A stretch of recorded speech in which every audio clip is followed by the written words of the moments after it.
Hello friends, this is Aradhana Singh. Study rain में आप सभी का स्वागत है।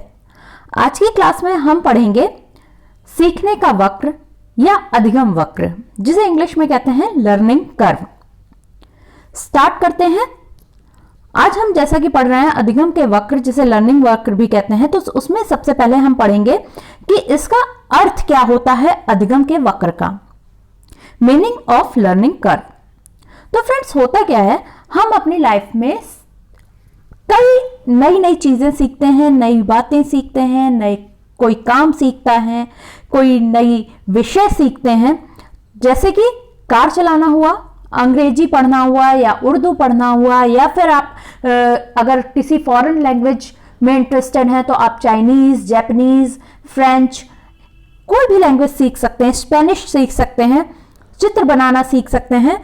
तो होता क्या है, जब हम ये सारी चीजें सीखते हैं तो जो ये सीखने की गति होती है हमारी, शुरू से लेकर के, आरंभ से लेकर के अंत तक एक जैसी नहीं होती है। कभी तेजी से सीखते हैं, कभी धीमे सीखते हैं हम लोग। तो अगर हम ये जो सीखने की गति है उस पर अधिगम और समय को रखकर एक ग्राफ पेपर पर उसको ड्रॉ करें, अंकित करें, तो एक वक्र रेखा बन जाएगी, कर्व लाइन बन जाएगी।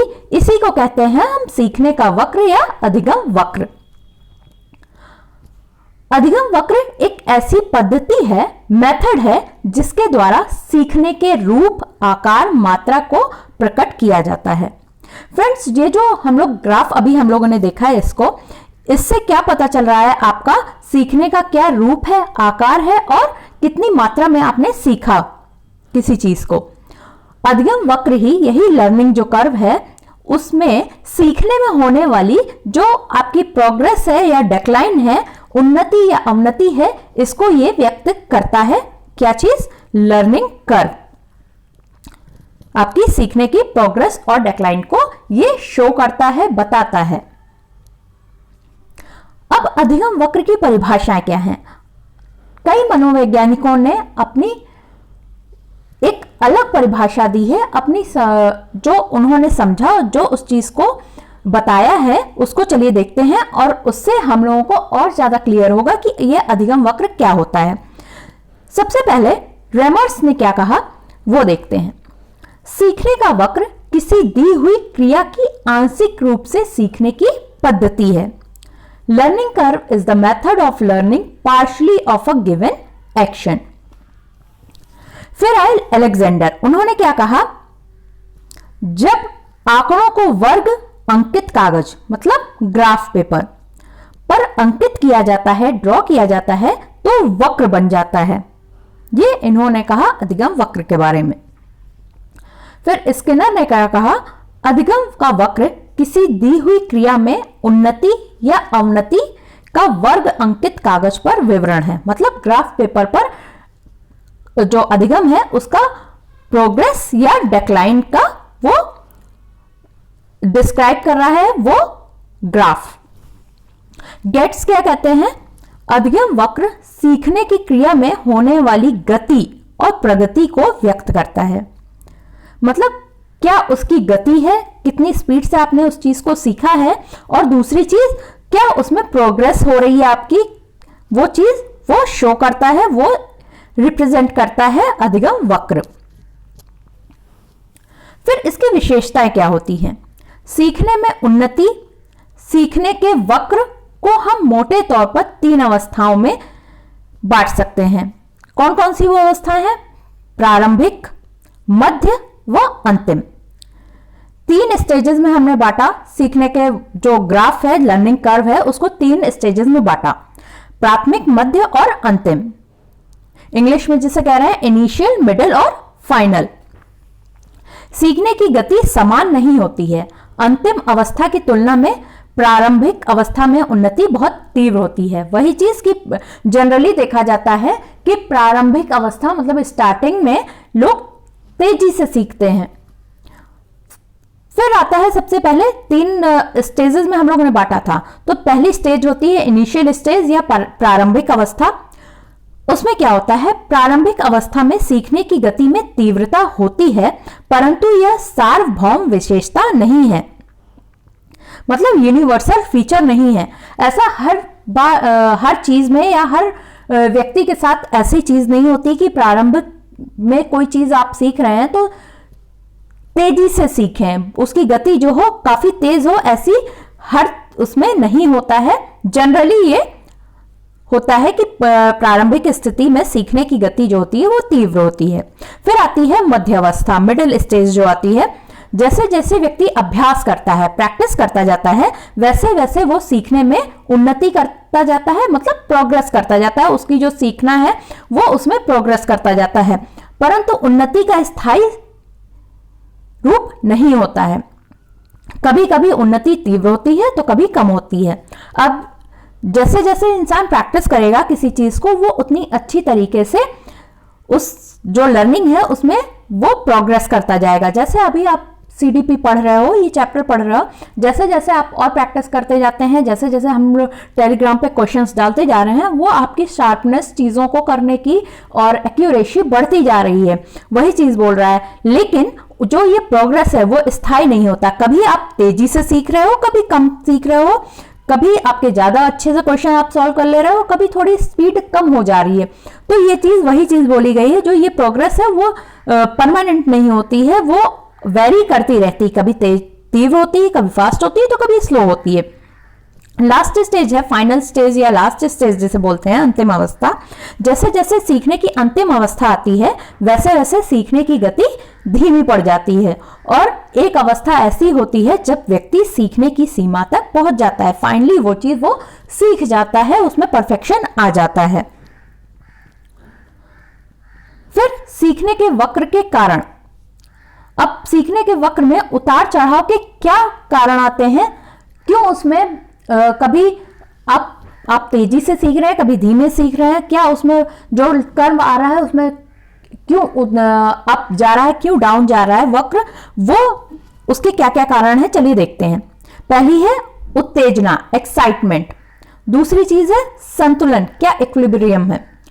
तीसरी चीज थकान के कारण भी इंसान कभी अच्छे से सीख पाता है, कभी नहीं सीख पाता है। तो जब फ्रेश दिमाग होगा तो वो चीज़ आप अच्छे से सीखोगे, लेकिन अगर आप थक के सीख रहे हो तो आपका मन ही नहीं करेगा, आप उतनी अपनी पोटेंशियल जो है आपका वो अच्छे से आएगा ही नहीं उस वर्क को करने के लिए।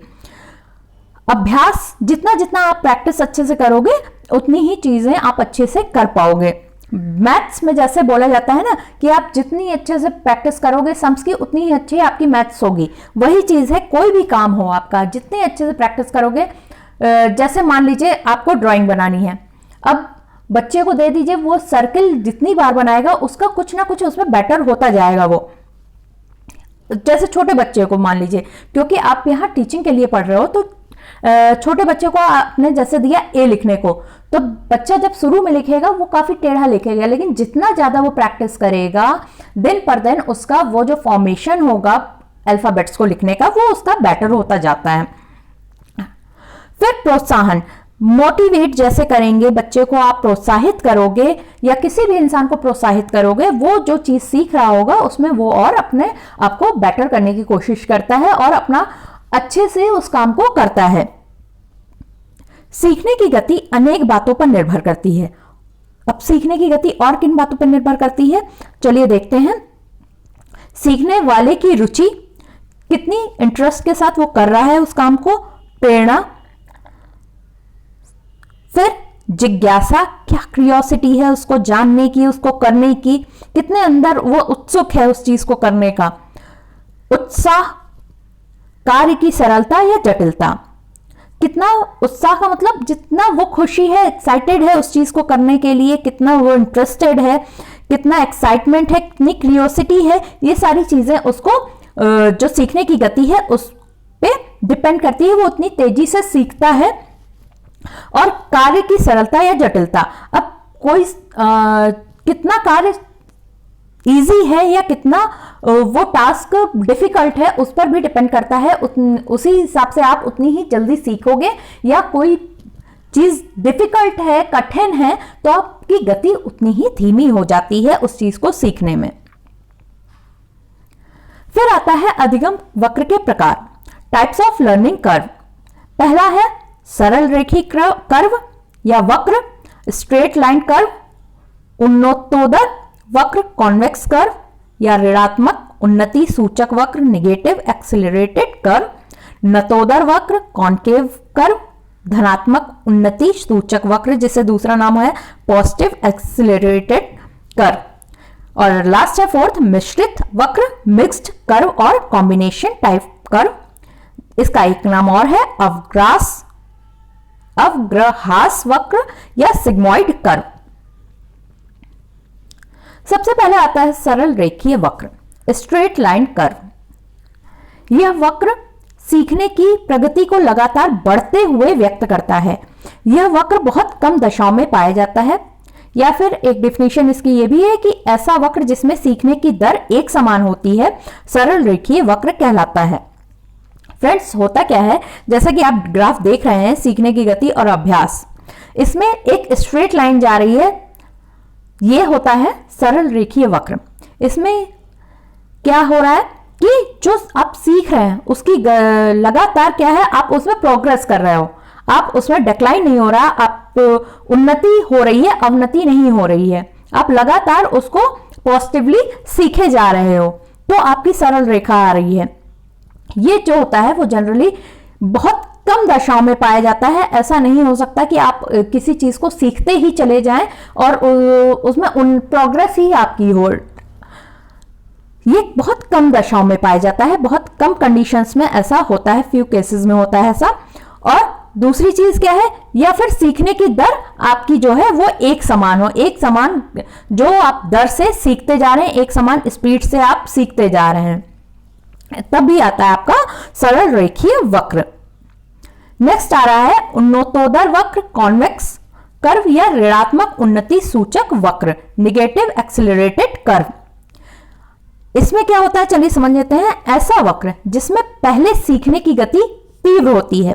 देखिए, जैसे ये जो कर्व आ रहा है टाइम टू टाइम पहले बढ़ रहा है, फिर कुछ देर पश्चात क्या होता है, सीखने की गति धीमी हो जाती है।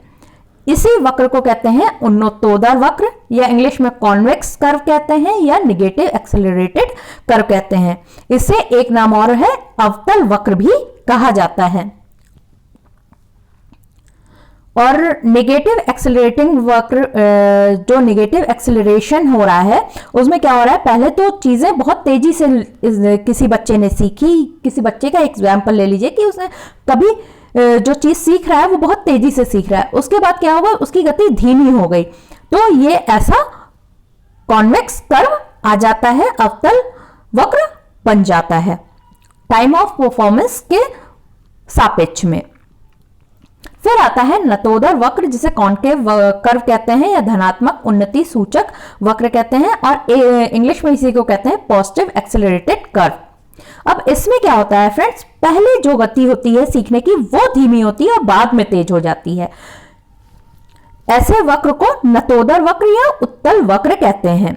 अवतल वक्र में क्या हो रहा था, पहले गति तेज थी और फिर बाद में धीमी हुई थी, जबकि इसमें उत्तल वक्र में हो रहा है पहले गति धीमी है और बाद में तेज हो जा रही है।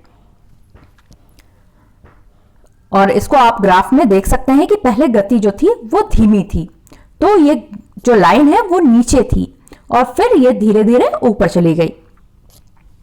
फिर लास्ट हमारा आ रहा है मिश्रित वक्र, मिक्स्ड कर्व और कॉम्बिनेशन टाइप कर्व, अवग्रहास वक्र या सिग्मॉइड कर्व। अब सिग्मॉइड कर्व कैसा होता है, इसमें क्या होता है, इसमें कॉन्वेक्स और कॉन्केव दोनों होते हैं, उत्तल और अवतल दोनों होते हैं। पहले उत्तल वक्र बन रहा है और फिर अवतल वक्र हो रहा है। तो इसमें क्या आ रहा है, पहले क्या होता है, पहले सीखने की गति धीमी होती है, बाद में तेज होती है, फिर कुछ समय तक तेज बनी रहती है और फिर तेज के बाद क्या होती है, वो धीमी हो जाती है। इससे क्या मिलता है आपको, मिश्रित कर्व मिल रहा है, धीमी तेज और फिर कुछ देर तक तेज बनी रही और फिर धीमी हो गई, तो बन गया हमारा सिग्मॉइड कर्व। आप इसको देख सकते हैं ग्राफ में कि ग्राफ जो है, पहले देखिए ब्लू लाइन वहां पर, यहां पर जो है वो क्या हो रहा है कि वो पहले धीमा जा रहा है यहां पर, तो आपका यहां पर आया कर्व, फिर तेजी तेजी जैसे गया तो यहां ऊपर उठने लगा वो कर्व और फिर धीमा हो गया, तो क्या हुआ, यहां पर ये नीचे आ गया थोड़ा सा, तो आपका बन गया ये सिग्मॉइड कर्व या मिक्स्ड कर्व और combination type curve. Thank you friends, आज के लिए इतना ही। आप हमसे फेसबुक और टेलीग्राम पर भी जुड़ सकते हैं।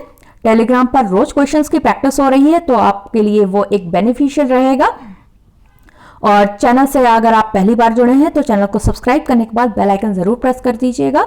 और वीडियो अगर अच्छी लगी हो, समझ में आई हो, तो लाइक का बटन जरूर प्रेस कर दीजिए, अपने फ्रेंड्स में शेयर भी कर दीजिए। थैंक यू, जय हिंद।